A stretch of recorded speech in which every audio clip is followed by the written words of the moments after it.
कल सुबह आप उठते हैं, नल खोलते हैं, लेकिन पानी नहीं आता। 1 घंटा नहीं, 1 दिन नहीं, कई दिन तक आपके बर्तन खाली है, आपकी बकेट्स खाली है और आप बाथरूम में खड़े होकर केवल एक सवाल सोचते हैं कि ये हो क्या रहा है।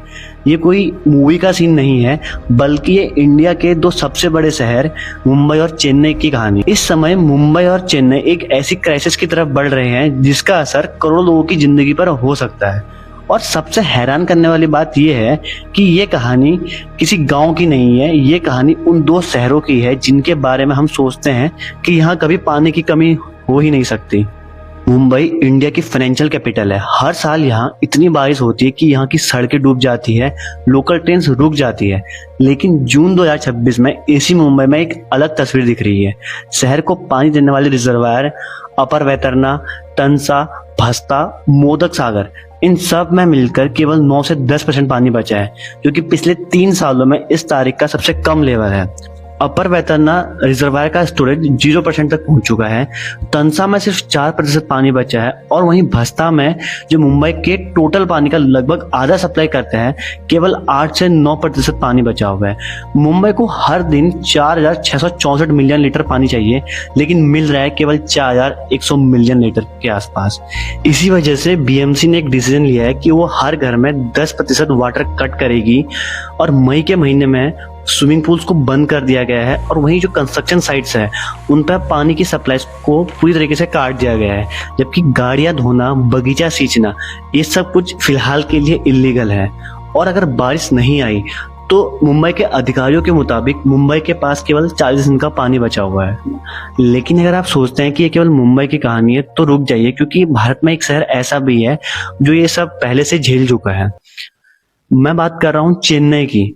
18 जून 2019 को चेन्नई के 4 बड़े रिजर्वायर रेड हिल्स, चोलावरम, पूंदी और चेम्बरमबक्कम पूरी तरह से सूख गए थे। पानी की सप्लाई नॉर्मल का केवल 10% रह गई थी और लोगों को एक टैंकर के लिए 3 से 4 हफ्तों तक का इंतजार करना पड़ रहा था। दुनिया भर के न्यूज चैनल ने इस दिन को नाम दिया था डे 0।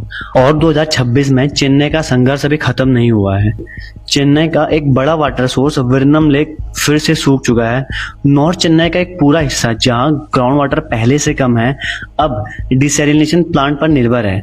लेकिन जब मिंजूर जैसा 100 मिलियन लीटर डिसैलिनेशन प्लांट 1 साल से ज्यादा समय तक बंद रहता है, तो लोगों को पानी पीने के लिए अपनी जेब से कैन खरीदने पड़ते हैं। और जहां पानी मिलता भी, वहां एक डर और है कि क्या वो पानी पीने लायक है। थिरुवल्लर जैसे इलाकों में कॉन्टामिनेट पानी पीने से कई लोगों की मौत हो चुकी है। सवाल ये है, अगर इंडिया में पानी है, बारिश होती है, तो ये क्राइसिस बार बार क्यों होता है? इसका जवाब एक वजह में नहीं, 5 अलग अलग वजहों के जाल में छुपा है। चलिए आइए बात करते हैं पहली वजह के बारे में। अर्बनाइजेशन। चेन्नई में 1980 के दशक में वेटलैंड शहर के 80% हिस्से में फैले हुए थे और आज केवल 15% हिस्से में। बाकी सब जगहों पर बिल्डिंग बन गई है। यहाँ पानी पहले जमीन में जाता था, अब वहाँ कंक्रीट हो चुका है। दूसरी वजह है पॉपुलेशन और डिमांड। मुंबई में 2 करोड़ से ज्यादा लोग रहते हैं और वहीं चेन्नई में लगभग 1 करोड़ लोग रहते हैं और हर साल नई हाउसिंग सोसाइटी बनती है, लेकिन वाटर इंफ्रास्ट्रक्चर उतनी तेजी से नहीं बढ़ता। इसकी तीसरी वजह है ग्राउंड वाटर डिप्लेशन। चेन्नई अपनी जरूरत से 1.85 गुना ज्यादा ग्राउंड वाटर निकाल रहा है और वहीं मुंबई जैसा कोस्टल शहर ग्राउंड वाटर पर ज्यादा भरोसा नहीं कर सकता, क्योंकि ज्यादा निकालने से समुद्र का खारा पानी जमीन के अंदर घुस जाता है और पूरा पानी पीने लायक नहीं रहता। इसकी चौथी वजह है क्लाइमेट चेंज। 2026 में मुंबई में मानसून 8 दिन लेट हुआ है और अल नीनो की वजह से ये पैटर्न पूरे भारत में दिख रहा है।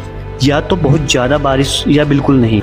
वही शहर जो बाढ़ में डूब जाते हैं वही सूखे से तड़प रहे हैं। पांचवी और आखिरी वजह है मिसमैनेजमेंट।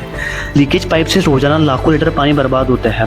पानी का प्राइस इतना कम रखा गया है कि लोग उसको अनलिमिटेड रिसोर्स मानते हैं और रेन वाटर हार्वेस्टिंग जैसी पॉलिसी सिर्फ कागज पर है, जमीन पर है ही नहीं। लेकिन यहाँ पर एक बात को समझना बहुत जरूरी है कि प्रॉब्लम सिर्फ कम बारिश की नहीं है। प्रॉब्लम ये है कि हम पानी को मैनेज कैसे करते हैं। मुंबई दुनिया के उन शहरों में से एक है जहां साल में सबसे ज्यादा मानसून रेनफॉल होता है, फिर भी मानसून से पहले और बाद में शहर पानी के लिए तरसता है। और यही वो कॉन्ट्रडिक्शन है जो कि एक असली कहानी है। लेकिन ये कहानी सिर्फ डराने के लिए नहीं है, क्योंकि इसका समाधान भी मौजूद है। Rain water harvesting. चेन्नई में 2003 में एक पॉलिसी ने हर बिल्डिंग के लिए रेन वाटर हार्वेस्टिंग मैंडेटरी बना दिया था और एक्सपर्ट्स ये मानते हैं कि यही वो पॉलिसी है जिसने चेन्नई को और भी बुरे हालात से बचाया हुआ है। स्मार्ट प्लानिंग और रिसाइकलिंग। मुंबई में अब रेलवे और नेवी जैसी बड़ी संस्थाएं ट्रीटेड वाटर सीवेज का इस्तेमाल कर रही है ताकि पीने का पानी बच सके। Better infrastructure, desalination plant, leak detection technology और मीटर्ड वाटर सप्लाई, ये सब डिमांड और सप्लाई के गैप को कम कर सकते हैं। और सबसे ज्यादा जरूरी है सिटीजन्स की रिस्पॉन्सिबिलिटी। एक लीकेज टैप या फिर एक लंबी सावर, एक बगीचा जिसको जरूरत से ज्यादा पानी सींचा जाता है, ये जब छोटी छोटी चीजें करोड़ों घरों में होंगी, एक शहर के लिए बहुत बड़ा फर्क पड़ सकता है। हम अक्सर सोचते हैं कि पानी की प्रॉब्लम गांव की होती है, लेकिन जब मुंबई और चेन्नई जैसे बड़े शहर पानी के लिए स्ट्रगल करते हैं, तब सवाल उन शहरों का नहीं रहता, सवाल पूरे देश का बन जाते हैं। आपके शहर में पानी की सिचुएशन कैसी है, कमेंट में जरूर बताइए।